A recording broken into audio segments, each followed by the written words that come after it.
Hello and welcome back to the channel.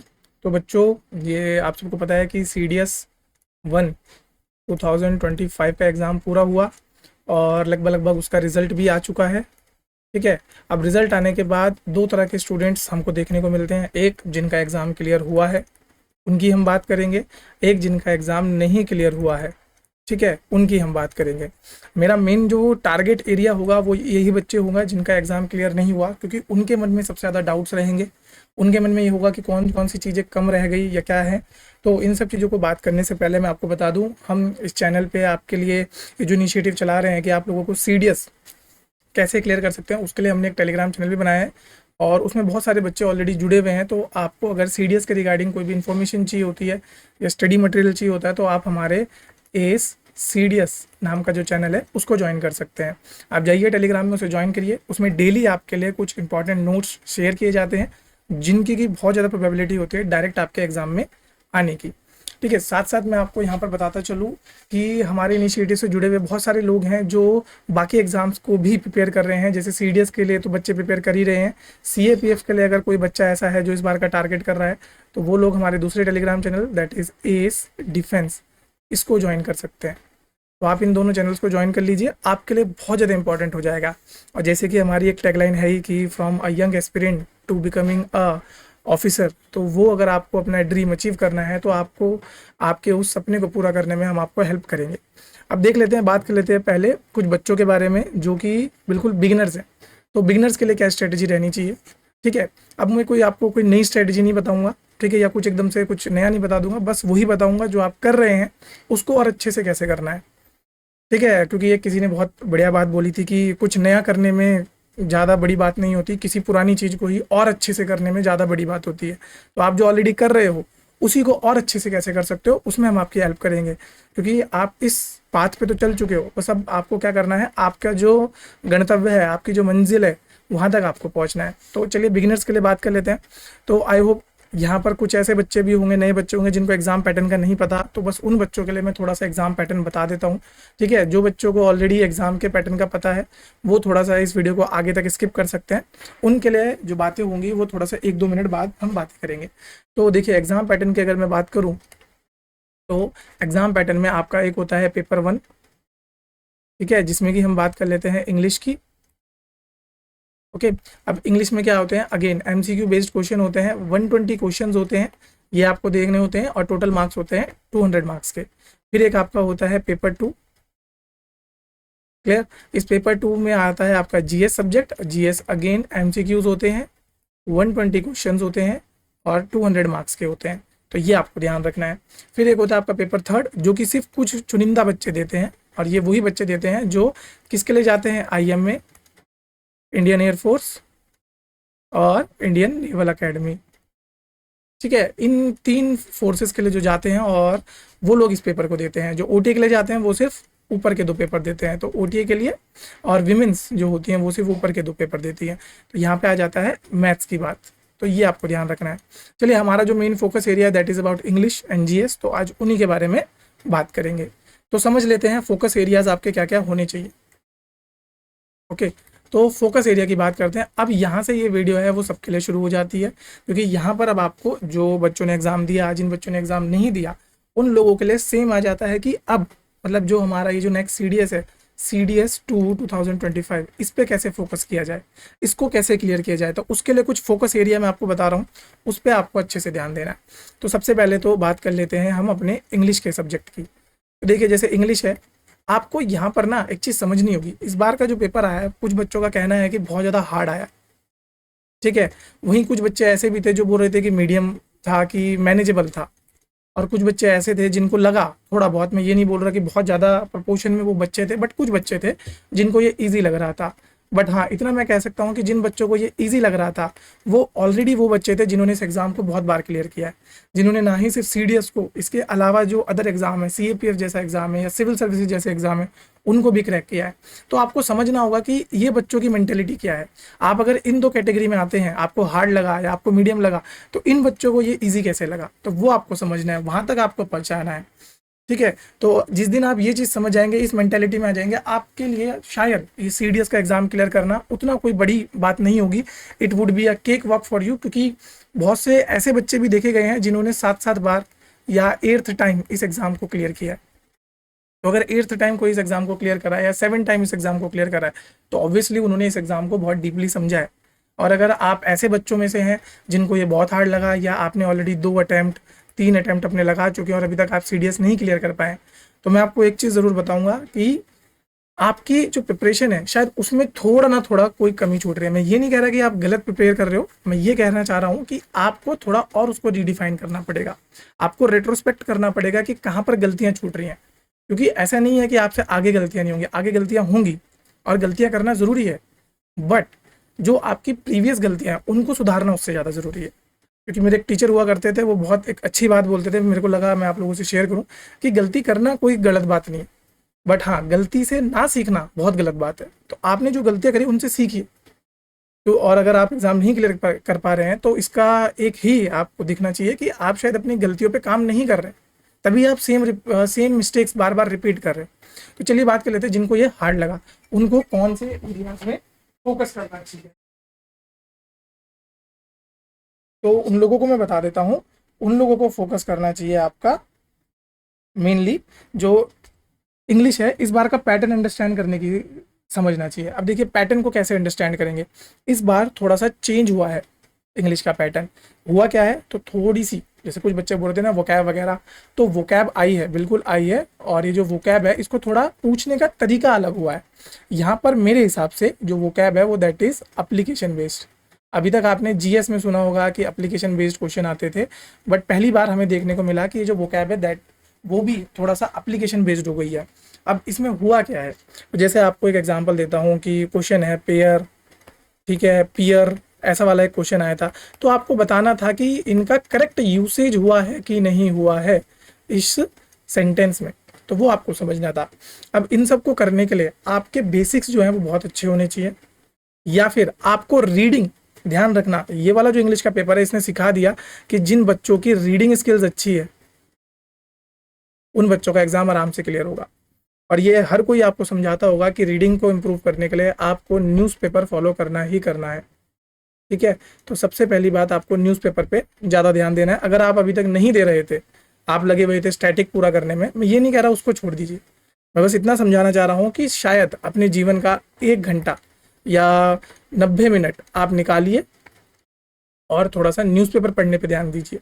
क्योंकि जब तक आपकी रीडिंग स्किल्स नहीं बढ़ेगी आप इन चीज़ों को समझ ही नहीं पाएंगे कि करेक्ट यूसेज हुआ है कि नहीं हुआ है, या यहाँ पे सही तरीके से यूज़ हुआ है कि नहीं हुआ है, ठीक है। तो पहला तो हो गया ये वोकैब की बात। दूसरा बाकी सेम चीज़ें हैं जो ऑलरेडी आपको पता है, दैट इज़ अबाउट ग्रामर, ठीक है। तो ग्रामर की अगर हम बात करें तो अगेन ग्रामर में आपको कुछ इंपॉर्टेंट टॉपिक्स हैं उनको कवर करना है, तो वो आप लोग अपने एंड से भी कर सकते हैं। अगर आपको चाहिए तो मैं पर्टिकुलर इंग्लिश के लिए एक अलग से वीडियो भी लेके आ जाऊँगा, जीएस के लिए भी लेके आ जाऊँगा। या जीएस के तो मैं सब्जेक्ट वाइज वीडियो लाने की सोच रहा था कि उसमें हर एक सब्जेक्ट में आपको विद टॉपिक्स बताऊँ, तो ज़रूर कमेंट बॉक्स में लिख के बताना कि अगर आपको ऐसी कोई वीडियो चाहिए, ठीक है। बट आपको ये करना पड़ेगा कि आपको थोड़ा सा कमेंट करके हमें बताना पड़ेगा, क्योंकि आपकी जो ज़रूरत है वो हम तभी पूरी कर पाएंगे जब आप हमें बताएंगे, क्लियर। तो आई होप इंग्लिश को लेके थोड़ा सा आपको आइडिया लगा हो। सबसे पहली चीज़ न्यूज़पेपर पढ़ना स्टार्ट कीजिए, साथ साथ आपको क्या करना है, ये देखिए 2025 का ये जो पेपर हुआ है इसको मेरे हिसाब से अभी के लिए आप बेंचमार्क मान लीजिए, ठीक है। अभी के लिए आप इसे बेंचमार्क मार के चलिए कि शायद CDS 2025 भी ऐसा आ सकता है। बट ये भी क्या है कि कई बार ऐसा देखा हो जाता है कि एक साल कुछ अलग उन्होंने पैटर्न दिखाया, फिर नेक्स्ट ईयर वो दोबारा से वापस आ जाते हैं अपने ओरिजिनल पैटर्न पे, तो आपको उसके हिसाब से भी तैयारी करनी है। तो आपको यहाँ ये नहीं कि अब सिर्फ आप इसी की तरह की सिर्फ यूसेज पढ़ने लग गए, नहीं, आपको क्या करना है, आपको बैलेंस अप्रोच लेके चलना है। थोड़ा टाइम यूसेज वाले पॉइंट को दीजिए, थोड़ा टाइम आप अपने बेसिक्स को दीजिए, क्लियर। तो बेसिक्स आपको इम्प्रूव करने पड़ेंगे, अगर आपका नहीं हुआ है इसमें तो उन पे आपको काम करना पड़ेगा, ठीक है। तो जो भी बच्चे थे जो हार्ड और जिनको मीडियम लग रहा था उनके लिए तो ये रही बात। हाँ, जिन बच्चों को इजी लगा उनको मैं अगेन बोलूँगा कि आप लोगों को इजी लगा क्योंकि आप ऑलरेडी थोड़ा सा अच्छी स्टेज में हो, आपको बस ये जो आपने लीप ले रखा है इसको छोड़ना नहीं है, ठीक है। फॉर द नेक्स्ट CDS 2025 आप इसको और स्ट्रेंथन कीजिए और अच्छे से इम्प्रूव कीजिए ताकि आपको नेक्स्ट एग्जाम में और अच्छे से रिजल्ट मिल सके, तो आई होप आपको इंग्लिश के रिगार्डिंग, ये जो इंग्लिश को मैंने आपको बताया इसके रिगार्डिंग आपको कुछ बातें क्लियर हो गई होंगी। अगर फिर भी आपको नहीं समझ आता तो आप हमें कमेंट बॉक्स में बताइए, कि हमारे टेलीग्राम चैनल पे जुड़िए, हम आपसे 1-to-1 इंटरेक्शन करके आपके उन डाउट्स को क्लियर करेंगे। Okay, so next focus area है दैट इज योर जीएस।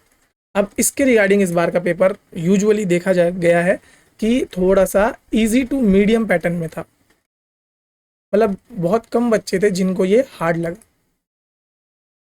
ठीक है, अब उसके पीछे का कारण भी है, देखिए साइंस है, साइंस थोड़ी इजी आई हुई थी।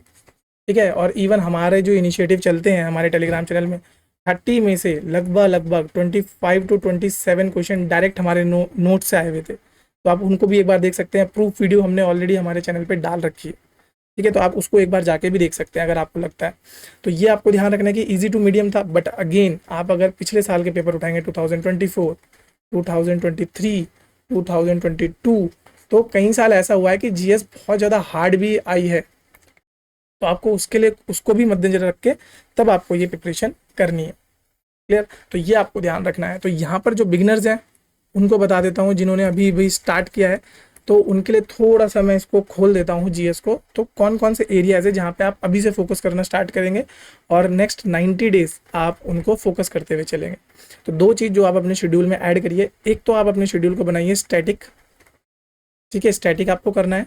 फिर मैं अभी नहीं बोल रहा कि आप करंट अफेयर अभी से पढ़िए, हाँ अगर आप पढ़ पा रहे हैं या न्यूज़पेपर कर रहे हैं तो करंट अफेयर आपका वहाँ से हो जाएगा। ठीक है, अगर आपको लगता है कि नहीं मेरा हर बार करंट अफेयर की वजह से होता है, तब आप ऐड कर सकते हैं। अदरवाइज मैं उन वाले टीचरों में से हूँ जो ये मानते हैं कि करंट अफेयर आपको बिल्कुल एंड पे करने चाहिए। ओके, तो मेन फोकस आपका स्टैटिक पे होना चाहिए। तो स्टैटिक में भी आप किन किन सब्जेक्टों पे फोकस करेंगे, सबसे पहले आप करिए पॉलिटी, क्योंकि हर साल पॉलिटी का ऐसा देखा गया है कि अगर 20 क्वेश्चन आए हैं तो 20 में से 17 क्वेश्चन तो डुएबल होते हैं। तो ये टॉपिक है जो आपको अच्छे से करना है। दूसरा मैं टॉपिक आपको बता देता हूँ, दैट इज साइंस। ठीक है, इसकी खासियत क्या है, एक तो मैक्सिमम क्वेश्चन आपको इस टॉपिक्स में से मिलेंगे। ठीक है, और वो आपके डायरेक्टली इससे एनसीईआरटी से सॉल्व हो जाते हैं। और अगर कुछ आउट ऑफ द एनसीईआरटी होता है तो उसके लिए हमने ऑलरेडी आप लोगों के लिए बहुत सारी कंपाइलेशन बनाई है। आप हमारे टेलीग्राम चैनल पे जाइए और वहाँ पे ज्वाइन करके आप हमें बताइएगा, हम आपको फॉरवर्ड कर दिया करेंगे उन सब चीज़ों को। तो वो सारी चीज़ें आपको हमारे टेलीग्राम चैनल पे मिल जाएंगी, क्योंकि हमारे कुछ इनिशिएटिव्स हैं जिनमें हम बच्चों को कुछ एक्स्ट्रा प्रोवाइड करने की कोशिश करते हैं, या हमने बनाया भी कि आउट ऑफ एनसीईआरटी आपका जो जो आया है उन सब चीज़ों के, कि उनको आप कहाँ से कर सकते हो, तो वो आपको देखना है। क्लियर, तो साइंस पे आपको अच्छे से फोकस करना है। और साइंस में भी जैसे साइंस के कि अगर मैं 3 फ्रैक्शन ले लूँ तो बायोलॉजी को इम्पॉर्टेंट ध्यान रखना है। बायोलॉजी में भी जो प्लांट है, क्योंकि इस बार आप देखिए प्लांट हार्मोन से रिलेटेड डायरेक्ट क्वेश्चन आया था एक, ठीक है, कि इनमें से कौन सा आपका प्लांट हार्मोन नहीं है, तो ऐसे करके आया था। तो 3 उसमें प्लांट हार्मोन थे और एक आपका ह्यूमंस के अंदर हुआ करता था। थायराइड में भी आई थिंक उस क्वेश्चन में था। क्लियर, तो बायोलॉजी में एक तो प्लांट्स से रिलेटेड, फिर आपके जो लाइफ प्रोसेस हैं उनसे रिलेटेड चीज़ें अच्छी खासी पूछी जाती है। मैं ओवरऑल जितना मेरा एक्सपीरियंस है उसके हिसाब से आपको बता रहा हूँ। तो बायोलॉजी पे आपको ज़्यादा फोकस करना है। बायोलॉजी के बाद अगर कुछ बच जाता है तो आप आ सकते हैं केमिस्ट्री में। अब मैं ये क्यों कह रहा हूँ, क्योंकि केमिस्ट्री टफ है थोड़ा सा कंपैरेटिवली। केमिस्ट्री के क्वेश्चन कभी कभी टफ पूछ ले जाते हैं। इस बार इजी आए थे, बट जब पूछते हैं वो अपने पीक में तो केमिस्ट्री के टफ पूछ लेते हैं। फिर अगर आप पे टाइम बचे तो आपको फिजिक्स करनी है। ठीक है, और फिजिक्स में भी आप देखिए इस बार तो न्यूमेरिकल्स भी उन्होंने अच्छे खासे पूछे। ओके, एक तो पावर के कॉन्सेप्ट का न्यूमेरिकल आया था और एक ऑप्टिक्स से इतने क्वेश्चंस आए थे, वो आप लोगों को करने हैं। फिर आई थिंक एक न्यूटन के जो इक्वेशन जो 3 इक्वेशन ऑफ मोशन है उनसे एक क्वेश्चन आया था। तो ये सब आपको करने हैं और ये बहुत बेसिक टॉपिक्स हैं। ये डायरेक्टली आपको क्लास 9th और क्लास 10th की एनसीईआरटी में डायरेक्टली मिल जाएगा। अगर वहाँ नहीं मिला आप हमें बताइए, हमारी एक स्प्रिंट की जो है नोट्स हम लोगों ने बनाए हैं उनको आपको दे देंगे, तो उनसे भी आप कर सकते हैं। आपको फिर एनसीईआरटी पढ़ने की भी ज़रूरत नहीं है। ठीक है, तो ये सब चीज़ें आपको करनी है। तो ये 2 सब्जेक्ट हो गए। अब बात कर लेते हैं अदर सब्जेक्ट्स की। तो बाकी सब्जेक्ट्स में क्या क्या आप कर सकते हैं, तो नेक्स्ट आप जो फोकस कर सकते हैं जियोग्राफी में। क्लियर, अब ज्योग्राफी के लिए आप क्या कर सकते हैं, अगेन हमारे जो एक दूसरा चैनल है एज डिफेंस नाम से, इनक्रेडिबल अभिषेक नाम से चैनल, जिसमें हम CAPF की सीरीज चलाते हैं, तो वहाँ पर एक डे प्लानर सीरीज ऑलरेडी चल रही है। ठीक है, उसमें हम पेपर 2 को कवर करा रहे हैं और पेपर 1 को भी करा रहे हैं। तो पेपर 1 की सीरीज में अभी वहाँ पे ज्योग्राफी ही चल रहा है। तो वहाँ पर आपको क्या दिए जाते हैं, टारगेट दिए जाते हैं, डेली टारगेट। तो अगर आप में से कुछ बच्चे ऐसे हैं जिनको नहीं पता कि हम करें क्या, ठीक है, कैसे करें, तो वो उस डेली प्लानर को फॉलो कर सकते हैं और उस डेली प्लानर के हिसाब से अपनी प्रिपरेशन को लिंक कर सकते हैं। 90 डेज की सीरीज है और 90 डेज की सीरीज के एंड तक हम आपको बोल रहे हैं कि आपके सारे टॉपिक्स हम आपके कवर कराएंगे। बस आपको अपने एंड से उनको करते जाना है। अगर आपको ये दिक्कत है कि हम टॉपिक्स कौन सा करें, कैसे करें, तो वो सब उसमें बताया जाता है। तो ज्योग्राफी को कवर करने के लिए आप यूज़ कर सकते हैं या आप फॉलो कर सकते हैं क्लास 6 से लेके क्लास 12 तक की NCERT। ओके, इसमें भी आपको फोकस क्या करना है, class 11th and class 12th को फोकस आपको ज़्यादा करना है। क्लियर?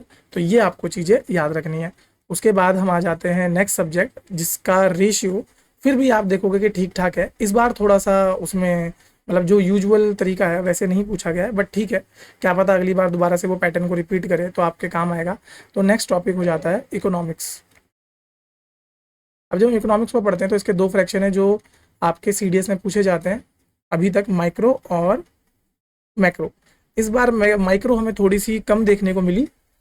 तो अब ये नहीं समझना कि माइक्रो बिल्कुल आएगी ही नहीं, क्योंकि यूजुअली पैटर्न ये देखा गया है कि प्रीवियस जितने भी पेपर्स हैं उनमें माइक्रो आई थी और बहुत अच्छे खासे लेवल पर पूछी जाती है। तो ये नहीं करना कि इस बार माइक्रो नहीं है तो अब अगली बार भी नहीं आएगी। मैं बस आपको ये बता रहा हूँ कि नई गलतियाँ मत करो, पुरानी गलतियाँ जो हैं उनको सही करो, पर नई गलतियाँ मत करो। तो नई गलतियों में एक गलती ये हो सकती है कि बच्चे इस बार माइक्रो पे फोकस करें ही ना। और ऐसे नहीं कि बहुत कम होंगे, बहुत सारे बच्चे ऐसे होंगे जो माइक्रो पे इस बार छोड़ के जाएंगे कि माइक्रो नहीं आई, हम नहीं करते, हम मैक्रो पे फोकस करते हैं। ठीक है, आप मैक्रो पे फोकस करिए, बट माइक्रो को भी थोड़ा देख के जाइए। कुछ इसके टॉपिक्स हैं उनको तो ज़रूर कवर करके जाना। ठीक है, और एग्ज़ाम आते आते अगर हम लोग कर पाए तो हम आपको माइक्रो के कुछ टॉपिक्स प्रोवाइड कर देंगे, आप उनको पढ़ लीजिएगा या वीडियो आपके लिए ले आएंगे, वो आपके लिए बहुत ज़्यादा हेल्पफुल हो जाएगी। क्लियर? तो इकोनॉमिक्स को कवर करना है। इकोनॉमिक्स को कवर करने के लिए सबसे पहले तो क्लास 12 की मैक्रो आपको पढ़नी है, और एक और जो किताब है that is India's economic development.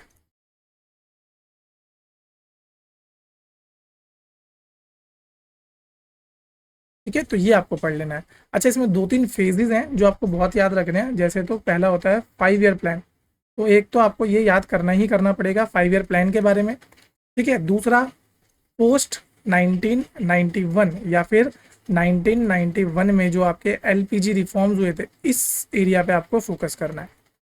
Okay, और सेकंड मतलब एक लास्ट चीज़ जो मैं आपको बताता हूँ, जो मुझे ऐसा लगता है पर्सनली बहुत बार पूछी जाती है, that is exchange rate. Exchange rate या फिर इंटरनेशनल ट्रेड में जो इकोनॉमिक्स हम यूज़ करते हैं, जैसे BOP हो गया, ठीक है, या ये लगा लीजिए जो आपका फेडरल बैंक है USA का, अगर उसने इंटरेस्ट रेट कम कर दिए तो उसका इंडिया के एक्सचेंज रेट पे, इंडिया के फॉरेन रिजर्व पे क्या फ़र्क पड़ेगा, या मनी का आउटफ्लो होगा कि इनफ्लो होगा, FDI FPI, इन एरियाज़ पर आपको ज़्यादा फोकस करना है। क्लियर? तो आई होप आपको मेन टॉपिक समझ आ गए होंगे। अब बची हिस्ट्री। ठीक है, हिस्ट्री का मैं आपको यही बोलूँगा कि देखिए, हिस्ट्री एक ऐसा सब्जेक्ट है जो यूजुअली मैं भी बच्चों को ये बोलता हूँ कि आप जितना कवर कर पाएँ उतना बढ़िया, क्योंकि मोस्ट ऑफ द टाइम देखा गया है कि आप कितना भी कवर कर ले, कुछ ना कुछ तो है ही एग्जामिनर के पास नया पूछने के लिए। बट फिर भी हम ट्राई करेंगे कि आपको एक रफ आइडिया इसका दे पाएँ। तो यहाँ पर आपको एंशिएंट करनी है। एंशिएंट के टॉपिक्स आपको मैं अलग से जब वीडियो बनाऊंगा तब बता दूंगा, मतलब इसके अंदर के टॉपिक्स मैं आपको तब बताऊंगा। ठीक है, तो आई होप जो बिगिनर्स हैं उनको समझ आया कि आपको प्रिपरेशन कैसे करनी है फॉर इंग्लिश एंड GS। ठीक है, अब बात कर लेते हैं उन बच्चों के लिए जो रिपीटर्स हैं या फिर जो जिन्होंने 2 से 3 अटैम्प्ट दे लिए हैं लेकिन उसके बाद भी उनका क्लियर नहीं हो रहा है। ठीक है, तो सबसे पहले तो आपको एक चीज़ करनी है, प्रिपरेशन दोबारा स्टार्ट करने से पहले रेट्रोस्पेक्शन।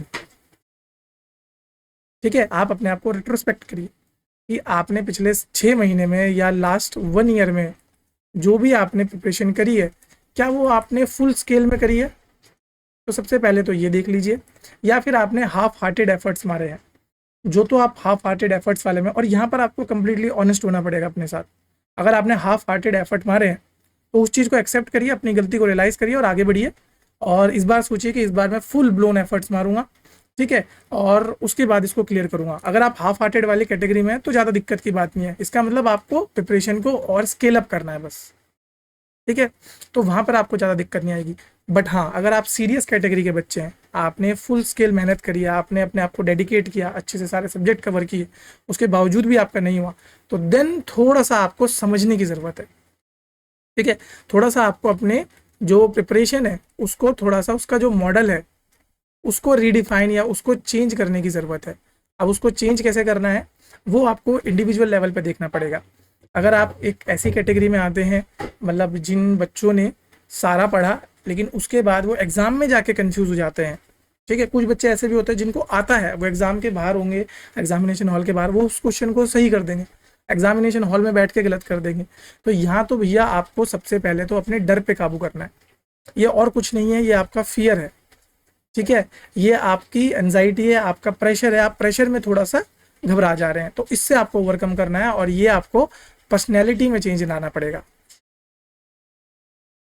ठीक है, तो थोड़ा सा इस पे वर्क करिए अपने, फिर उसके बाद आप अपनी प्रिपरेशन पे आना। अगर आपको लगता है नहीं ये तो नहीं होता मेरे साथ, बट हाँ कुछ जैसे पढ़ने में या वगैरह में, तो आप ये समझिए कि आप अपनी प्रिपरेशन को किस तरीके से दोबारा से मतलब ट्रैक पे ला सकते हैं। तो सबसे पहले तो अगेन मैं ये बोलता हूँ कि static is the key, static पे फोकस करिए। कुछ बच्चों के साथ दिक्कत ये होती है, मतलब बहुत सारे यूट्यूब चैनल्स वगैरह फॉलो करते हैं, बहुत सारे सोर्सेज होते हैं, तो वहाँ पर ये बताया जाता है कि यहाँ से करंट अफेयर आया, यहाँ से करंट अफेयर आया, ये रिसोर्स पकड़ो, ये रिसोर्स, या आप मल्टीपल रिसोर्सेज के जाल में मत फंसिए, ठीक है। सबसे बुरा ये आप लोगों के लिए हो सकता है इस टाइम पे कि आप अब मल्टीपल रिसोर्सेज पकड़ने भागें। आपके जो ऑलरेडी आपने रिसोर्सेज पकड़ रखे हैं, पहले तो ये देखिए क्या वो सही है कि नहीं है। कई बार ऐसे होता है आप एक ही रिसोर्स पकड़ रहे हो, बट क्या उस रिसोर्स में दम है, ये जरूर चेक कर लीजिएगा। इसीलिए हम भी बार बार आपको प्रूफ वीडियोस देते रहते हैं कि भैया हमारे बनाए हुए रिसोर्सेज में से आता है, तो ये जरूर चेक करिए, क्रेडिबिलिटी चेक करिए, क्या उन रिसोर्सेज की क्रेडिबिलिटी है कि नहीं है, तब जाके आप उस रिसोर्स को फॉलो करिए, ठीक है। जब आप उस रिसोर्स को फॉलो करेंगे तब आपको रिजल्ट देखना शुरू होगा। तो मल्टीपल रिसोर्सेज पे नहीं भागना, अननेसेसरी करंट अफेयर के पीछे नहीं भागना, ठीक है। करंट अफेयर की एक स्ट्रैटेजी होती है उसको करने की, बहुत सिंपल स्ट्रैटेजी है। लास्ट के 2 मंथ लीजिए, जो मैं अपने टाइम पे करता था, लास्ट के 2 मंथ्स में आप फिर उसको कवर करिए, क्योंकि रिटेंशन वाली बात भी होती है ना कि रिटेन आप कितना कर पाएंगे। आप आज पढ़ेंगे, 6 महीने बाद एग्जाम में आने भूल जाओगे, तो क्या फ़ायदा उस चीज़ का। आज पढ़ा वो भी आपने टाइम वेस्ट किया, उससे बढ़िया अगर वो टाइम आप स्टैटिक में लगाते तो सीडीएस में तो काम आता बाकी एग्जाम्स में भी काम आता।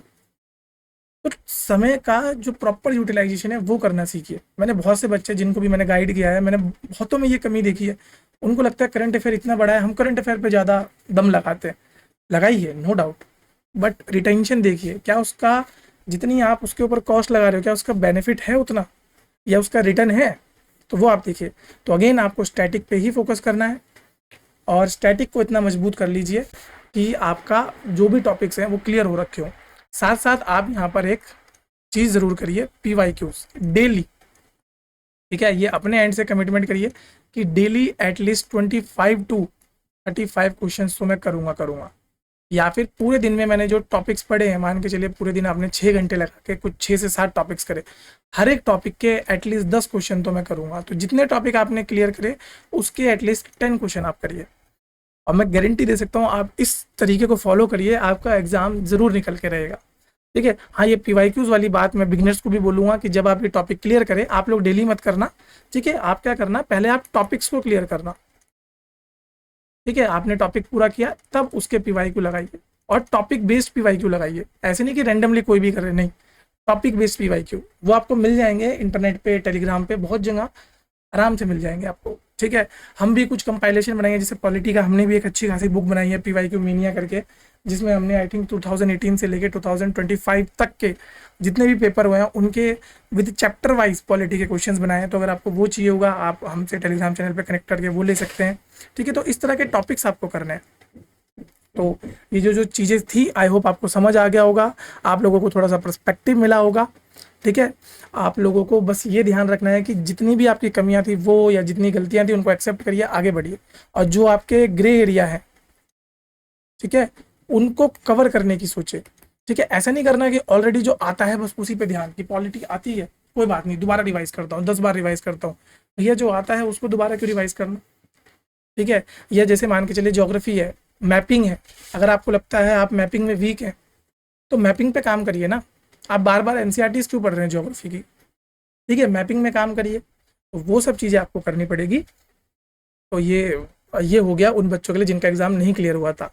जिनका एग्ज़ाम क्लियर हो गया था या जिन्होंने पहली बार एग्ज़ाम क्लियर किया, अगर उनको एसएसबी से रिगार्डिंग कोई भी प्रॉब्लम है या उनको नहीं पता कि एसएसबी में क्या होता है, किस तरीके से करना होता है, तो उसके लिए हम अभी एक सीरीज़ लेके आएंगे आप लोगों के लिए, that is called SSB guide. ठीक है, सीरीज़, उसमें हम आप लोगों को बताएंगे एसएसबी में क्या करना होता है, कैसे, और हर छोटी छोटी डिटेल्स आपको बताएंगे। ठीक है, छोटी छोटी डिटेल्स, जिससे कि आपकी एसएसबी की जर्नी जो है वो बहुत आसान हो जाएगी। तो चलिए, तब तक के लिए आपके लिए धन्यवाद लेता हूं मैं आपसे, और आई होप आप लोगों को ये जितने भी टॉपिक्स थे वो क्लियर हो गए होंगे। अगर किसी भी चीज़ को लेके कोई डाउट है तो आप हमसे कनेक्ट कर सकते हैं हमारे टेलीग्राम चैनल पे, और कोई भी आपकी क्वेरी होगी तो फील फ्री टू आस्क। धन्यवाद।